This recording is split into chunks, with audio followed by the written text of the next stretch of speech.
We wanted to offer an opportunity for you guys within this event to ask some questions, some pertinent and pressing questions that you might have for Julie, and just a couple of points to make before you start asking your questions is I'm going to repeat the question for the sake of recording, and then secondly, if we could ask questions that kind of pertain to what Julie presented, that would be very much appreciated. And so with that, questions that you have for Julie.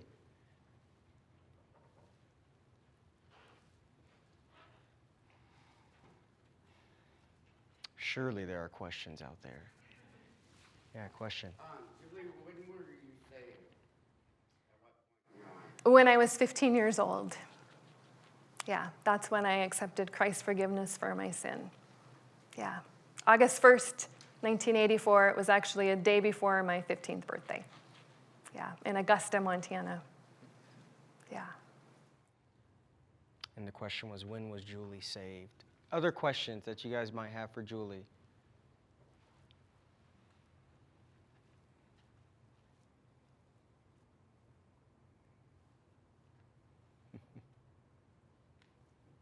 Well, thank you guys. Yeah, you can ask Ray some questions too. It could be anything that pertains to anything. Yeah. I think it would be inspiring for you to tell, what was the reading on your last X-ray and what you thought about it, since then. And the question was what she thought when she got the reading on her last X-ray, and yeah, and what she thought of it. Yeah, so what I didn't mention is that just last month in September, I had a 3-month follow-up CAT scan from when I had quit chemo in June, so it was 3 months from then. And we were pleasantly surprised to discover the ruling on the CAT scan was that it was stable. Cancer was ruled stable from both MD Anderson and Bozeman Health. So, and what did we think of that? We did not know how to process that, honestly. There were so many mixed thoughts and emotions, and we decided to just give thanks and live day by day. Yeah, good question. I also would just like to comment on how athletic you are. She is. It's so great to see you. So she was commenting on how athletic I am. I used to be a runner in high school and then a year in college. I won't mention that it was at the University of Montana. I don't know that I'm that coordinated, but I do like to run. Yeah, good. Question. What advice would you give for somebody, friends of people that do have cancer? What kind of things can we offer or say or do that has been helpful for you? And the question was, what kind of advice can you offer to people who are dealing with cancer? Yeah. The people who are friends of that. Yeah, so how... Sometimes you don't know what to say or what you can do for them, so give me advice for us. Yeah, so how do friends respond? What do you do? Don't ignore it. Don't pretend like it's not there. Be brave and address it. This is your friend. So I would start there. And then I would also gently probe and ask ways that you can help. Some people are hesitant to tell you ways that you can help, and sometimes they don't know what they need. But you can start offering things and suggesting things. At the most basic is food, right? Families need to eat. So offering a meal, offering to set up some kind of meal train, maybe online, where people can sign up. That's a great way to help. Rides to and from chemo. I would say you're going to be a close friend if you're going to do that kind of service. Purchasing groceries, running errands. And I feel like it's always best not to just say, hey, call me if you need me. But instead of doing that, maybe shoot a text and say, I'm at Costco. Can I pick up anything for you? I'm at the grocery store. What do you need? So You might have to be a little bit bold because us independent Americans don't like to accept help, even when we really do need it. So I would say serve in the best way that you are suited. If you make a great chicken soup, make a chicken soup. And make a batch for the night, for the evening meal, and then make a batch for the freezer. If you're great at foot rubs, go do a foot rub. Whatever you are good at, try and serve in that way. Yeah, great question. Yeah. Other questions? What would you give as advice to help? You were presenting to people some ways in which you were able to find footholds to get through the diagnoses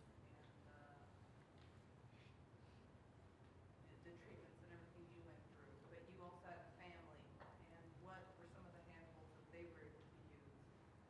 This book would be good for them, Betty, just even for families to help them get through it, to know how to help the patient also. So what would you suggest? Yeah, the question was what type of footholds or resources that family could use to get through the suffering and through the cancer. Yeah, I mean, honestly, my Bible. God talks to us through the Bible. And so to have his comfort and his peace and his truth to give me a perspective that's eternal instead of what's right in front of me, that was my foothold and that was my stronghold. And that would be my recommendation. I would recommend this booklet really to everybody, but I think it would be encouraging too for those dealing with what we are dealing with. Yeah. Good. I think I saw a question. Do you have a question? Yeah. Oh, yeah, did the diagnosis how did it affect how you raised your kids? How did the diagnosis affect how she raised her kids? Yeah, I should have Eli answer that, or maybe Ray.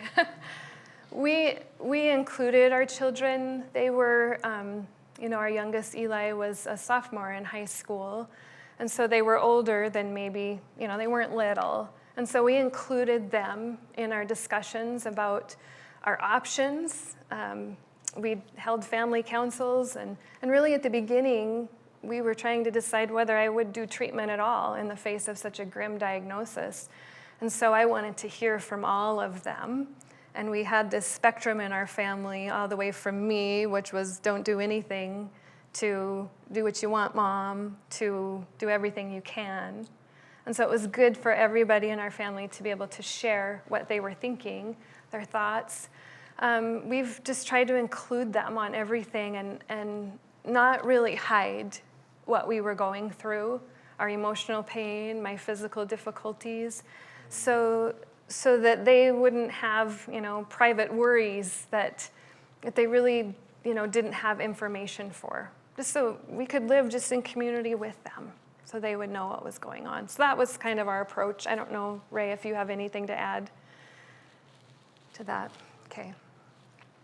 Julie, you didn't talk about the prayer list that you have that's a mile long.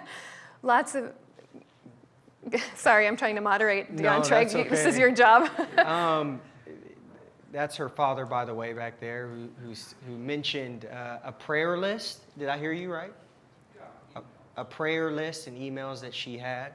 Oh, yes. We send out email updates to keep people informed about what's going on with our situation and just asking for prayer. And we have lots of people that are praying for us. So, yeah. I saw a couple hands go up. Go for it. Follow-up question to what John asked on how it changed your perspective once you were diagnosed and how family interactions, like often we take family for granted. How did that change the dynamic in just your time with your family and just purpose and just spending that quality time and just not knowing that is and just encouragement for people here as far as just taking that without encouragement? How did that change? Good question. The question is, once she received the diagnosis, how did that affect the way she interacted with her family from then on? Yeah. Our times together, I think, became much more sweet definitely. And we've taken a lot more pictures, probably more than we normally would have, more videos and pictures, and just have recorded moments more so that we have those memories. But definitely sweeter relationships, sweeter, more purposeful time together. Yeah. Maybe a few more questions? Yeah, go for it. Hey, Julie and Ray, how is God encouraging you through Julie, and how is, I guess that's Ray and then Julie, how is God encouraging you through Ray? That's a good question. The question is how was Ray and Julie encouraging one another as they went through this process? So. Yeah, I'm encouraged on a daily basis by this woman. She's amazing. I don't know where I'd be if God had not given her the strength to, and the faith and the hope that she has to deal with this every day. So I just, I was riding here with her dad, Jim, on the way, and I just said, your daughter's an amazing woman. She would turn and give all the glory right back to the Lord, though, for that. But I'm so thankful. She encourages me every day. She lives every day with purpose. No wasted time. I still can waste time. I can sit in front of an NFL football game and just blow a couple hours. She doesn't do that. She loves people, and I think her love for people has been a huge testimony to me. It's her love for God and then love for people. And that's why she's here. She loves God. She loves people. She wants to share with you guys her God. So anyway, that's encouraging to me. I wouldn't be here. This would not be where I chose to spend my Monday evening, just to be honest with you. So she's pushing me in so many different ways. Yeah, that's good. My husband loves me. A lot. Yep. Mm-hmm.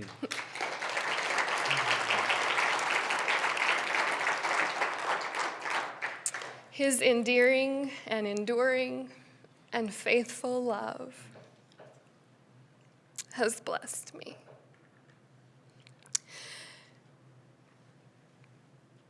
And as I watch him lose me,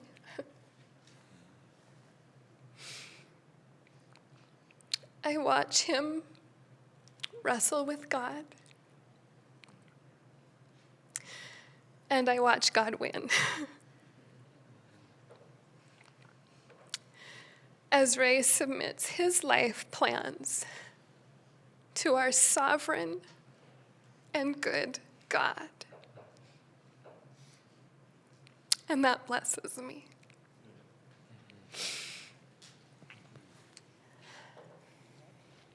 Well, thank you guys for coming. Why don't we go ahead and give Julie another round of applause. Thank you, Julie.